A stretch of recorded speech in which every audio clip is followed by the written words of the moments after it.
महाराष्ट्र की जनता ने जो अप्रत्याशित इस प्रकार की जीत हमको दी है, इससे ये बात पूरी तरीके से स्थापित होती है कि महाराष्ट्र ये प्रधानमंत्री मोदी जी के पीछे है और मोदी जी ने जो नारा दिया था, एक है तो सेफ है, इस नारे को यथार्थ में लाते हुए महाराष्ट्र के सभी समाज के सभी लोगों ने एकता दिखाते हुए महाराष्ट्र में मतदान किया है और इसके कारण ये इतनी अच्छी जीत हमको मिली है।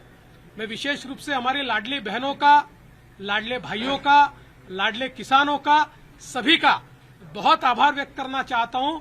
लाडली बहनों ने तो बहुत आशीर्वाद हमको दिया है, जिसके कारण हम लोग निश्चित रूप से एक अच्छा विजय यहां पर संपन्न कर पाए।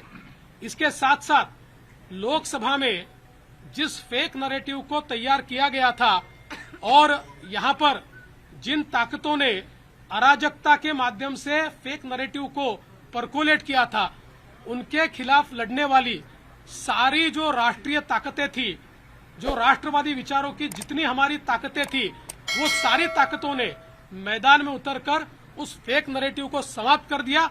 इसलिए उन सभी संगठनों का भी मैं आभार व्यक्त करता हूं जिन्होंने ये करके दिखाया। साथ साथ महाराष्ट्र में जो पोलराइजेशन का प्रयास किया गया था और किसी जाति विशेष, धर्म विशेष को, एक धर्म विशेष को पोलराइज करने का जो प्रयास किया गया था, मुझे लगता है वो प्रयास सफल नहीं हुआ, क्योंकि महाराष्ट्र में एक बहुत बड़ी परंपरा है, संतों की परंपरा है। इस परंपरा का निर्वाह करने वाले अलग अलग पंथों के जो हमारे सारे साधु संत हैं, उनका भी आशीर्वाद हमको मिला, जिन्होंने बिल्कुल गांव-गांव तक जाकर अलख जगाया और एक रहने का संदेश दिया, जिसके कारण मैं ऐसा मानता हूं कि एक बहुत अच्छा विजय हमको मिला है। विशेष रूप से हमारे मुख्यमंत्री एकनाथ शिंदे जी, उप मुख्यमंत्री अजित दादा पवार जी, रामदास अठौले जी और हमारे साथ की जितनी छोटी पार्टियां हैं, हम सब लोग एक साथ रहे, एक साथ मिलकर हमने ये काम किया। इसलिए मैं ऐसा मानता हूं कि इस एकता का ये विजय है। जो हमारी महायुति थी, अभेद्य इस प्रकार की महायुति थी, महायुति का ये विजय है, ऐसा मैं मानता हूं। और साथ साथ मैं हमारे प्रधानमंत्री जी का तो आभार व्यक्त करता हूं, उनके कारण ही हमको ये जीत मिली है। लेकिन हमारे देश के गृह मंत्री श्री अमित शाह जी, जिन्होंने महाराष्ट्र में आकर कार्यकर्ताओं में एक ऊर्जा का संचार किया, मैं उनका भी आभार व्यक्त करता हूं। हमारे राष्ट्रीय नेतृत्व हमारे नड्डा जी है, हमारे राजनाथ जी है, हमारे नितिन गडकरी जी है, इनका भी आभार व्यक्त करता हूं। हमारे जो चुनाव के प्रभारी है, हमारे जो महाराष्ट्र से मंत्री है, इन सभी का मैं बहुत दिल से आभार व्यक्त करता हूं कि पूरी पार्टी ताकत से हमारे साथ खड़ी हुई।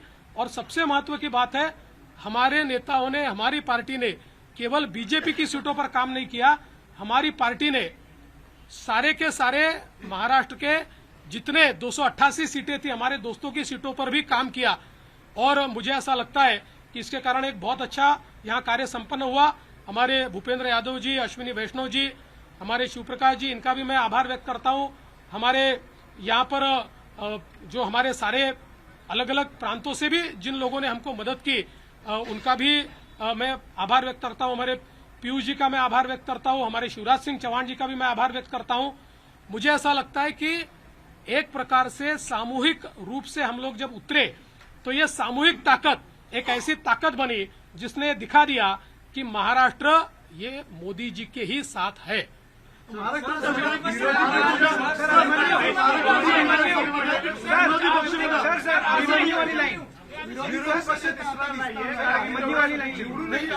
अभिमन्यू वाली लाइन अभिमन्यू की तरफ पूरा चक्रव्यूह आपने भेज दिया सर। ऐसा है, मैंने पहले ही कहा था कि मैं आधुनिक अभिमन्यु हूँ, चक्रव्यूह को भेदना जानता हूँ।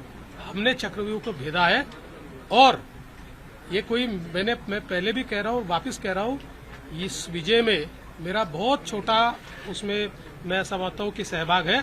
एक ये हमारी जो पूरी टीम है, इस टीम ने इस विजय को लाया है। सर हिंदी में जानना चाहेंगे पद को लेकर बहुत सवाल खड़े हो रहे हैं, क्योंकि आप लोग देखिए, कोई सीएम पद क्या बीजेपी के खाते में? सीएम पद के ऊपर कोई भी विवाद यहाँ नहीं होने वाला, क्योंकि पहले दिन से ये तय है कि चुनाव जब संपन्न होगा तो चुनाव के बाद तीनों पार्टियां मिलकर इसको तय करेगी। हमारे नेता आदरणीय होम मिनिस्टर साहब ने प्रेस कॉन्फ्रेंस में ये बहुत स्पष्ट शब्दों में बताया है कि चुनाव के बाद तीनों पार्टियां बैठेगी और इसका निर्णय करेगी। अभी मैं ऐसा मानता हूं कि हमारे एकनाथ शिंदे जी उनके पार्टी के अध्यक्ष है, अजित पवार जी उनके पार्टी के अध्यक्ष है, और साथ में हमारे पार्टी के जो राष्ट्रीय अध्यक्ष हैं उनको हमारा पार्लियामेंट्री बोर्ड ऑथराइज करता है। तो ये लोग बैठकर एक उचित निर्णय करेंगे, हमारे वरिष्ठ नेताओं से बातचीत करेंगे, हमारे पार्लियामेंट्री बोर्ड से बातचीत करेंगे, जो निर्णय होगा वो सबको मान्य होगा, इसमें कोई विवाद नहीं। मुझे ऐसा लगता है कि एक प्रकार से लोगों ने अपना मैंडेट दे दिया, लोगों ने एकनाथ शिंदे जी को रियल शिवसेना के रूप में स्वीकार कर लिया है। बाला साहेब ठाकरे की हिंदू हृदय सम्राट शिवसेना प्रमुख बाला साहेब ठाकरे की जो शिवसेना है उसकी लेजिटिमेसी ये एकनाथ शिंदे जी को मिली है, और जो मूल एनसीपी है उसकी लेजिटिमेसी अजित पवार जी को मिली है। सर, मराठा आरक्षण को लेकर बड़ा मुद्दा बना, इसके बावजूद आपकी पार्टी बड़ी जीत यहाँ पर हासिल करी। आपके ऊपर चूंकि एक तरह से आरोप हुआ, आपको अभद्र शब्दों में आपके खिलाफ जो है आलोचना करी गई, क्या ये उस वजह से मराठा आरक्षण का जो एक आंदोलन था वो फेल हुआ और जो मैंडेट था वो कहीं न कहीं आप लोगों को? देखिए, मैंने इससे पहले भी कहा था कि लोकसभा के चुनाव में हमको 43.6% मिले थे, उनको 43.9% मिले थे। तो अगर मराठा समाज ने हमको वोट नहीं दिया होता तो क्या हम 43.6% पर पहुंचते? मराठा समाज हमारे साथ था, है और रहेगा। ओबीसी समाज हमारे साथ था, है और रहेगा। सारे समाज। आज आप जब इसको डिसाइफर करेंगे, जब आप इसका विश्लेषण करेंगे तो आपके ध्यान में आएगा कि सब समाज हमारे साथ में। देखिए, हर समाज की अपनी इच्छाएं होती है, आकांक्षाएं होती है, लेकिन उनको ये भी पता होता है कि अपनी आकांक्षाएं पूर्ण करने के लिए प्रामाणिकता से काम कौन कर सकता है, तो लोगों का विश्वास हम पर है। गैर कानूनी जीत ये कह रही है, संजय राउत ने स्टेटमेंट दिया है कि गैर कानूनी जीत है, इस जीत को नहीं मानते क्योंकि जनता आप लोग के खिलाफ थी। और सर, और इसी से एक सवाल इसी पे कंटिन्यू कर लेता हूँ सर, क्या देवेंद्र फडणवीस के रूप में समंदर वापस आ गया है? जो लोग घर किनारे पे बसाए थे बह जाएंगे? देखिए, पहली बात तो ये है कि संजय राउत, इनके ऊपर मैं कभी प्रतिक्रिया देता नहीं हूँ, लेकिन आज आवश्यकता इसलिए दे रहा हूँ। मुझे ये पता है कि झारखंड में झारखंड मुक्ति मोर्चा जीता है तो बहुत लेजिटिमेट जीता है, वहाँ चुनाव एकदम फेयर हुआ है, वहाँ पर इलेक्शन कमीशन ने अच्छा काम किया है, वहाँ पर ईवीएम इतना पक्का था कि वो हैक ही नहीं हो सकता, वहाँ लोकतंत्र का विजय हुआ है। और महाराष्ट्र में अगर हमको लैंडस्लाइड विक्ट्री मिली है तो इलेक्शन कमीशन भी बायस हो गया है, यहाँ का ईवीएम हैक हो गया है, यहाँ पर लोकतंत्र की हत्या हो गई है।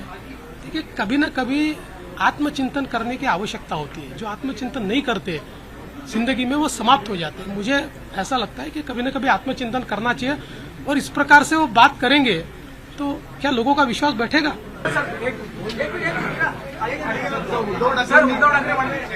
हाँ सर,